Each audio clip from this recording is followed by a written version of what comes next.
Okay, tips lang ano, sa problema ganyan, no, yung mga ano, tatalas na ano, berota.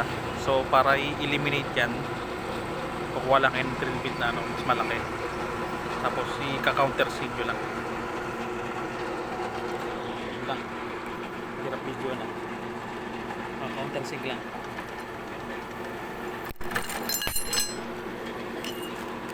Hirap ah.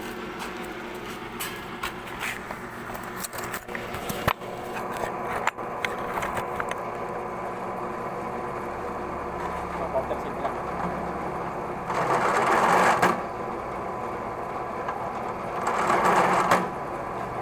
So yun. So tanggalin yung matalas no.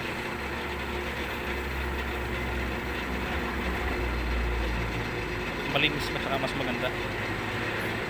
Yun lang, maraming salamat.